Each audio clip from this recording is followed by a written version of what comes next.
Здравствуйте, уважаемые телезрители. Это программа «Клуб путешественников». Добрый день, уважаемые гости. Представьтесь, пожалуйста. Здравствуйте, Джамшед. Прежде всего, большое спасибо за приглашение. Очень приятно. Меня зовут Олег, и я работаю в гидроэнергетической компании Санкт-Петербургская ГЭС-1. По роду своей деятельности часто бываю в разъездах, в том числе и в горы, выезжаю. Вот.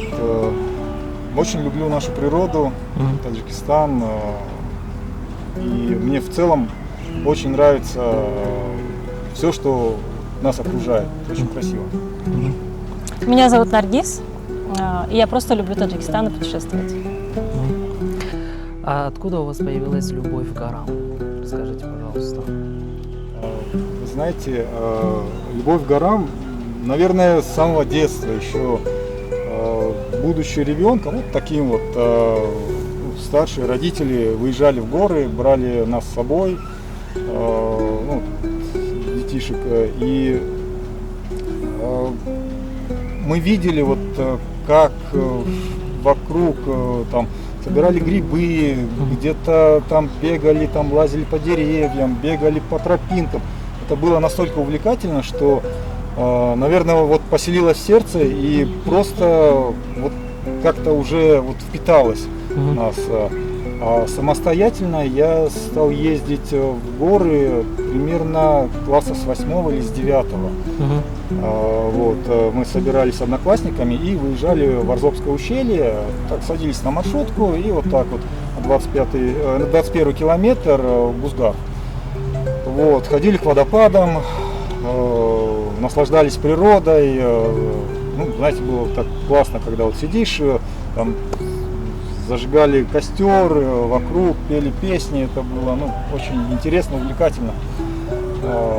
Вот, когда стал еще чуть постарше, уже стал водить какие-то свои компании, друзей, там, тех, кто помладше, привлекали к такому виду досуга.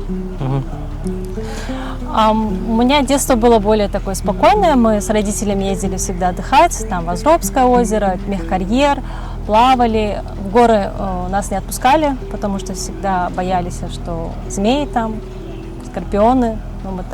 Мы уже сколько путешествовали, ни разу змеи не встретили. Так какая-то была один раз, и то убежала от нас быстро. Вот. Но, видя всю красоту Таджикистана, открываешь окно, ты видишь горы. Идешь в центр, ты видишь горы. И ты просто не можешь их не любить. Да. И сколько бы я раз не ездила по Анзобскому перевалу, по Варзобской этой дороге, я постоянно смотрю на горы, и я постоянно восхищаюсь ими. Потому что они разные. Где-то они красные, где-то они белые, где-то они вот какие-то каменистые, без травы, где-то на них деревья растут. То есть вот это постоянно, и я вот не перестаю постоянно снимать и снимать их. Хотя у меня уже, наверное, тысячи этих видео, именно дорога в Арзоб, Анзобский, да, потому что Анзобский перевал у нас очень красивый.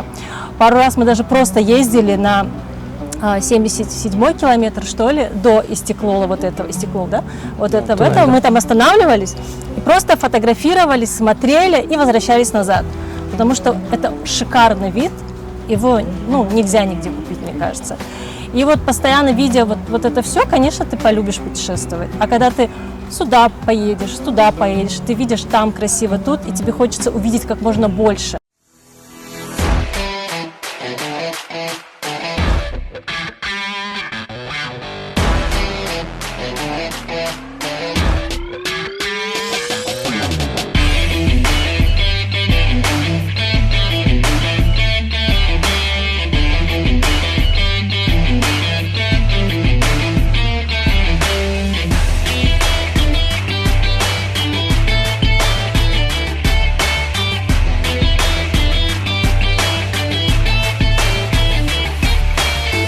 Расскажите, пожалуйста, какое ваше путешествие было особенным, запоминающимся, которое вы помните до сих пор? Ой, знаете, об этом можно говорить долго, много. Таких хотя бы одно путешествие. Наверное, так можно рассказать о путешествии на Алаудинские озера. Вот, мы поехали с супругой с ночевкой, и было, знаете, так классно, так интересно. У нас, это надо, конечно, испытать вот самостоятельно, увидеть это, насколько красивая, насколько замечательная и чистая наша природа, и как настолько восторженные чувства начинают охватывать, что, возвращаясь в город, возвращаясь вот в эти вот будни наши рабочие, еще долгое время можно просто находиться в таком состоянии эйфории. Еще было тоже из запоминающегося, это путешествие на 7 озер. Знаете, когда сначала после долгого дня идешь так вот по тропинкам, потом раскладываешь палатку, и вот наступает вечер, и смотришь на небо, а там звезды, они просто бесконечны. Их мириады этих звезд.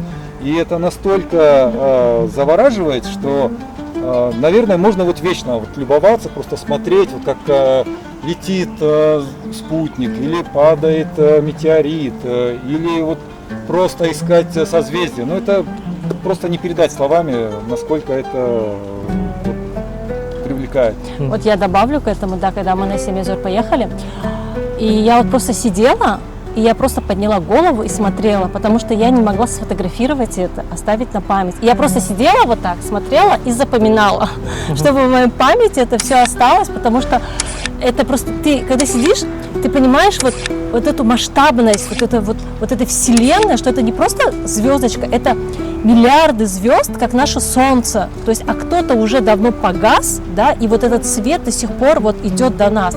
Это просто не описать словами. Мы когда поехали на Алаудины с ночевкой, там мы не смогли увидеть этих звезд, потому что там луна вышла, и все, и она как большой фонарь все засветила нам.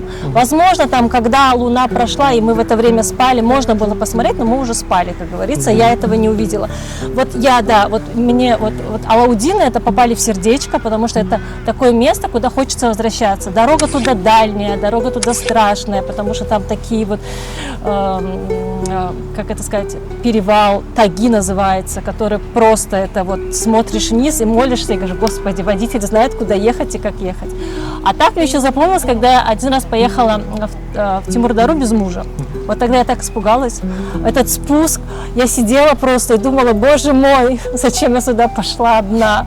Потому что когда идешь, и рядом с тобой супруг, и он тебя поддерживает, там помогает. А я шла одна, и мне было страшно, и я боялась включить эту панику, что сейчас я просто сяду, никуда не пойду.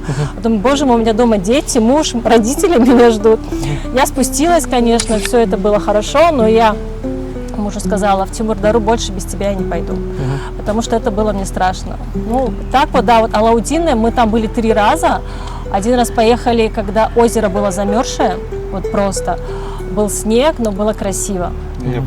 Да, ноябрь месяц, мне понравилось. Я бы еще туда поехала. У меня есть такие пунктики, куда бы я хотела поехать еще раз. Ladies and gentlemen, welcome to Tajikistan, the land of mountains, traditions, and hospitality. Here you will discover the majestic Pamirs, ancient cities along the Silk Road, and the warm spirit of the Tajik people. May your journey in Tajikistan be filled with adventure, cultural treasures.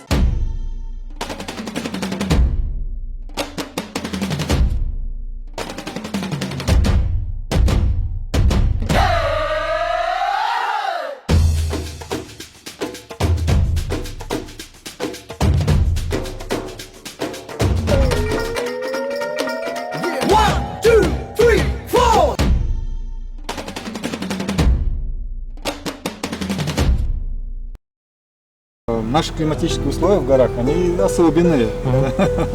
Расскажите, пожалуйста. Да, это не то, что, как говорится, привык видеть в городе. Днем это жарко, да, днем ты готов в футболочке ходить, это тебе прям так комфортно, потеешь прям так да. Но как только опускается солнышко за горизонт, становится прохладно, а ночью холодно. ночью нужно брать с собой что-нибудь потеплее, одежду потеплее. Зимнюю. Мы, например, если едем с ночевкой, вот, там на 2-3 дня, то обязательно берем с собой теплую одежду, вот, спальники, чтобы нормально переночевать. Вот, если этого не сделать, то будет очень зябко, можно даже простыть. Вот, у нас в бытность еще студентом был поход в Ширкент на неделю. Мы на 7 дней ездили. И вот эти вот правила, они очень хорошо так въелись, потому что были такие ночи, когда прям вот подмерзали. Вот днем прям жарко-жарко, потому что мы летом ходили, в летнее время, это был июль месяц. Вот, а ночью это прям вот холодно, там доходило до того, что в костре грели камень, вот, то есть вот этот раскаленный камень, потом его обворачиваешь в полотенце и кидаешь вот под ноги для того, чтобы вот как-то согреться, чтобы можно было уснуть и вот дотерпеть до утра. Вот, ну, вот так вот выходили из положения. Но мне в горах очень нравится, потому что там вот эта прохлада, свежесть, это очень, это освежающее. Конечно, да. У меня сейчас, знаете, мы когда поехали у меня был такой период, когда мы ездили за город, я с собой всегда брала красивое платье.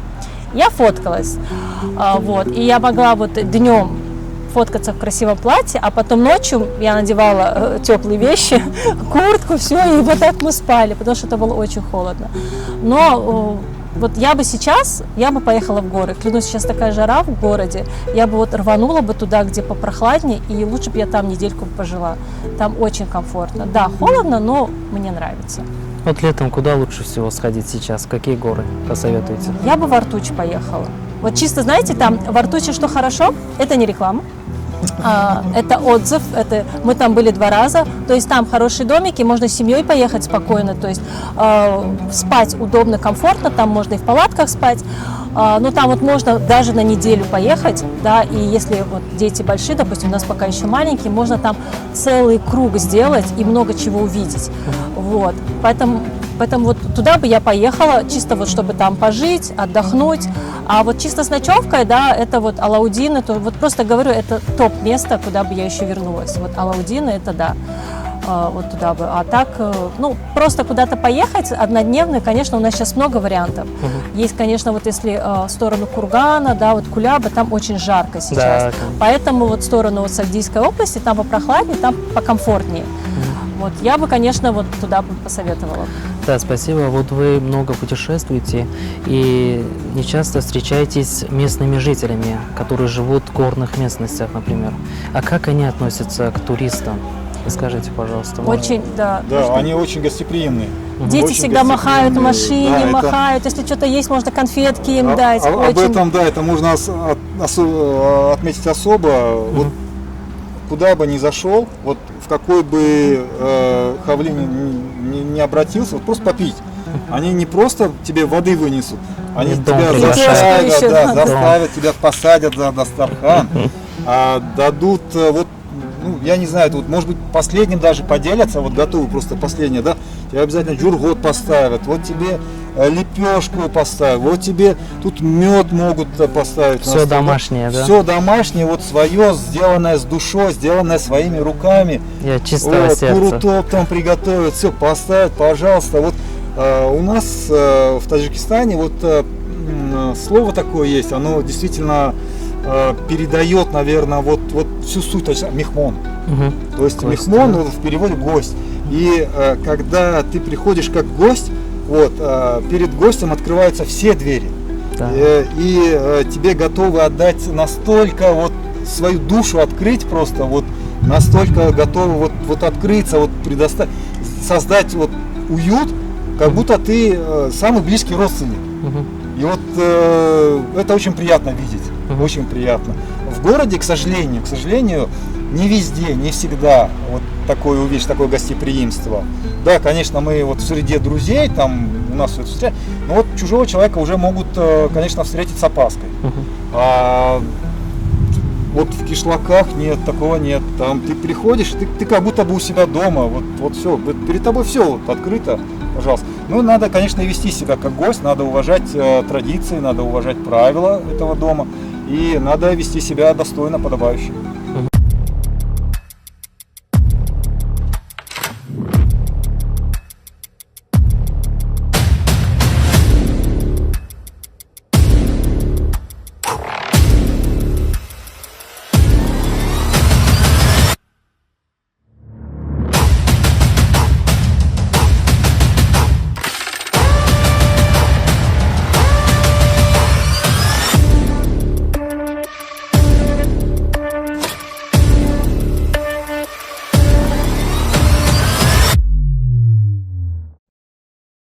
Расскажите, пожалуйста, что это за снаряжение, объясните нам, пожалуйста, телезрителям расскажите, для чего оно приспособлено.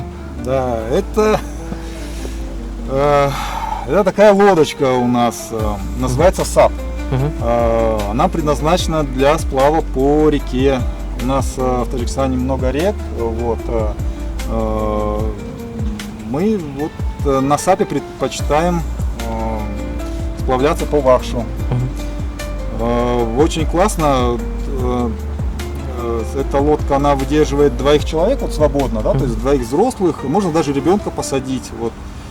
И, как правило, когда мы куда-то выезжаем, то есть вот на реку, специально для того, чтобы поплавать, то либо, допустим, я беру весло, и вот мы плывем, детей сажаем, и вот можем поплавать по реке туда-сюда. Она очень устойчивая, эта лодка. Она, ну, то есть не переворачивается, то есть вот, вполне безопасно. Ну и плюс, конечно же, используем защитное снаряжение, технику безопасности никто не отменял, это надо соблюдать в обязательном порядке. Вот, то есть на детей одеваем жилеты сами, вот, соответственно, и вот по речке можно туда-сюда. Это очень классно. Да. Если вам интересно, то вы могли бы тоже поучаствовать вместе с нами, поприсутствовать, поплавать, пожалуйста, мы открыты вот, всегда, легки на сбор, на подъем, вот берем все. Главное, чтобы погода была хорошая. Да, рюкзак на плечо, лодочку с собой, все, и ушли. Она очень легкая в сборе, в перевозке, поэтому, пожалуйста, присоединяйтесь. Да, спасибо вам за приглашение. Я хотел еще задать вам вопрос. Вот вы путешествуете семейно, да? А не трудно ли с детьми путешествовать в горах, если... Но лучше пусть вот супруга ответит. Ну, знаете, когда есть муж, который поддерживает, это легко. Потому что мы вот, когда ходили на Куликолом, младшей дочке было очень мало лет, она ей 2 годика, что ли, было. Муж ее сажал в рюкзак, в кенгуру и шел. Вот так легко. Но тяжело, конечно, потому что дети, ты переживаешь постоянно за них, там, чтобы солнечного удара не было. Ну, просто ты постоянно, когда ты ездишь часто, ты знаешь, что с собой брать, какие вещи, то есть, да, вот. У нас каждый несет свой рюкзак сам. То есть, допустим, обувь запасную, там, какие-то маечки, кофточки, это все у каждого свой рюкзачок. Вот. Ну и у нас основные рюкзаки. Вот. А так, да, когда есть поддержка, это легко. Когда поддержки нету, допустим, если бы я одна поехала с детьми, мне было бы тяжело.